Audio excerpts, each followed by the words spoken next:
Imagine the United States under President Donald Trump making a move on Greenland. It sounds far-fetched, doesn't it? But in 2019, Trump openly proposed buying the island, and now Europe faces the reality that he may not just be testing the waters, he could be dead serious. This isn't just about trade deals or military strategy, it's about territory, sovereignty, and a threat that could fracture the very foundations of NATO. What does this mean for Europe? What happens if the US annexes Greenland, violating Danish sovereignty and the rights of Greenland's people? The stakes are high, higher than anything Europe has faced in years. Europe must act swiftly, but the question is, how? Let's dive in. Europe has been caught off guard before, but this time it's different. Greenland is no ordinary island. It's the gateway to the Arctic, a key military strategic asset, and a symbol of sovereignty for Denmark and the people of Greenland. In 2025, European leaders scrambled to maintain a delicate balance of power at NATO's summit in The Hague, dealing with Trump's pressure tactics. They played the trade game, announced military spending deals, and gave the US a win, hoping to move on.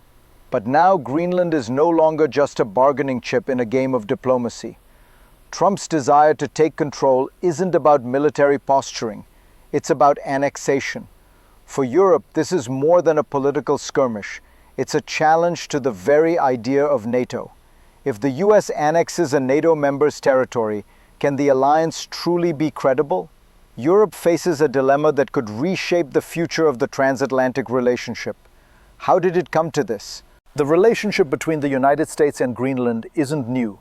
For decades, the US has had a military presence there, with agreements in place to ensure its strategic importance in the Arctic. But Trump's bold attempt to purchase the island in 2019 crossed a line. This wasn't about bolstering military presence or securing trade routes. It was about ownership. Greenland, under Danish sovereignty, has always been a symbol of self-determination for its people, especially in recent years. But now, Trump's push for control threatens to undermine both Denmark's sovereignty and Greenland's autonomy. European leaders who have navigated the shifting geopolitical landscape for decades now find themselves confronting an existential threat, a breach of international law and a violation of the principles that NATO was founded on. This isn't just about Greenland. It's about the integrity of the Western alliance in the face of an unpredictable superpower. So, what happens next? In response to Trump's provocative actions, Europe moved quickly. The strategy was simple: give him everything but territory. NATO stepped up its presence in the Arctic, launching operations like Arctic Sentry to show strength without giving in. European, Danish, and Greenlandic officials promised more US troops, economic investment deals, and military cooperation. They hoped that these gestures would be enough to satisfy Trump's hunger for influence without compromising the sovereignty of Greenland or Denmark. But something was different this time. Trump wasn't just looking for diplomatic gains or military footholds. This wasn't a game of political leverage. This was an aggressive power play for land. The situation escalated, and Europe quickly realized that appeasing Trump through trade deals and military agreements wasn't enough. The threat was existential. Any move to annex Greenland would not just violate Danish sovereignty, it would send a shockwave through the alliance, fundamentally altering the balance of power in the West. The stakes just got much higher. So what drives Trump's aggressive stance on Greenland? It's not just about the island itself. This is part of a broader geopolitical game. The United States, especially under Trump, has increasingly prioritized national interests over global norms. His desire for Greenland is rooted in securing the Arctic, a region growing in importance due to climate change and new shipping routes. But the underlying mechanism is power, the drive to shape the world order in America's image. Trump's actions on Greenland are reflective of a larger pattern: the erosion of traditional alliances and the reassertion of US dominance in areas long considered neutral or off-limits. Greenland, with its vast natural resources and strategic location, fits perfectly into his America First mentality. For Trump, it's not about diplomatic negotiation. It's about forcing a new reality. This aggressive approach isn't just isolated to Greenland. It mirrors his broader foreign policy stance: disregard for international norms, a preference for unilateral action, and a willingness to disrupt the status quo for personal gain. If this continues, Europe may have no choice but to take drastic steps. The situation reached a tipping point when Trump's rhetoric turned even more defiant. Europe had given in to his demands for increased NATO presence in the Arctic, offered military cooperation, and rolled out economic incentives. But nothing seemed to satisfy him. He wasn't looking for allies. He was looking for an annexation. The Americans were ready to push ahead unilaterally.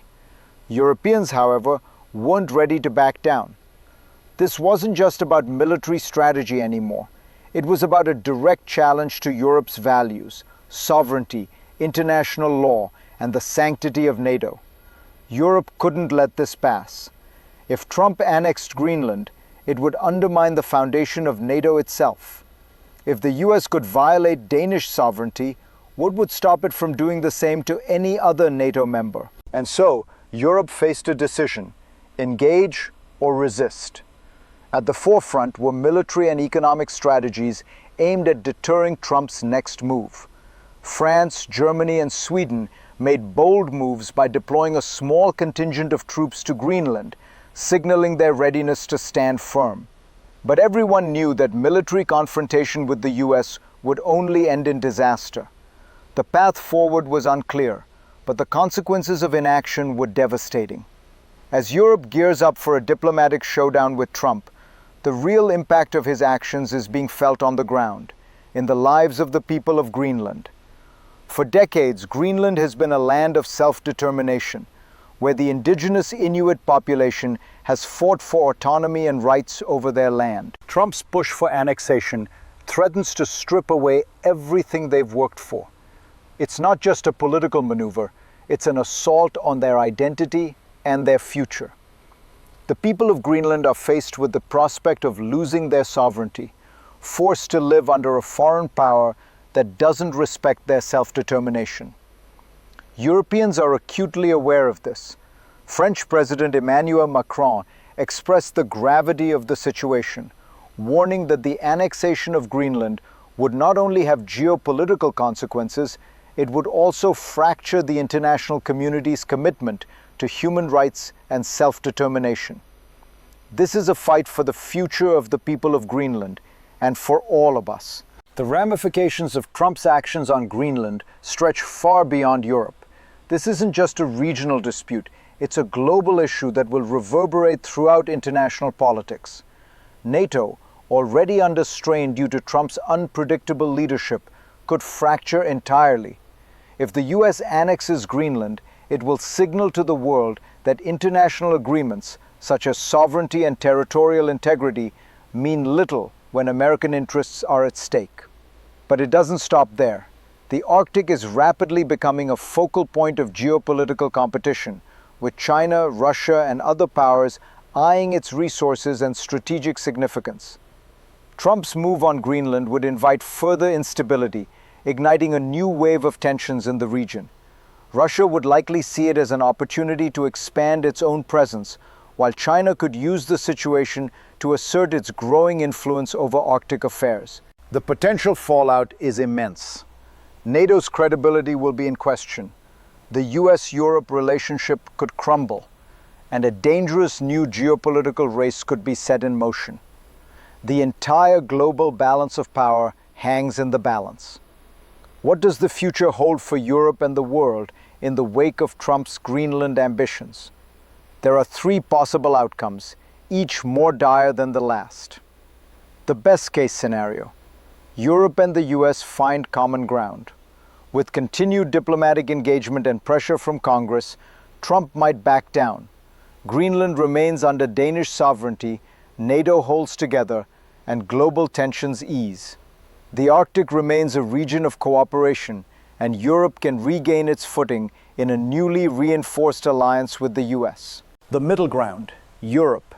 in response to mounting tensions, institutes economic sanctions, severely damaging the transatlantic relationship. NATO survives, but only just. The US retains its military presence in Greenland, but Europe distances itself, looking to build new alliances with Russia and China. The Arctic becomes a battleground for influence, where the US faces fierce resistance from Europe and rising powers. The worst-case scenario: Trump pushes forward with the annexation of Greenland. NATO disbands, Europe turns inward, and a new global order emerges, one where US unilateralism reigns supreme. Europe is left to pick up the pieces, divided and vulnerable, while the US charts a new course with authoritarian allies. The Arctic becomes a volatile, contested region with no peace in sight. What choice will Europe make? The situation is clear. The stakes are higher than they've ever been. Trump's push for Greenland isn't just about securing land. It's about testing the very limits of Europe's resolve. It's a challenge to everything NATO stands for: sovereignty, self-determination, and international law. Europe has options, but each one comes with consequences.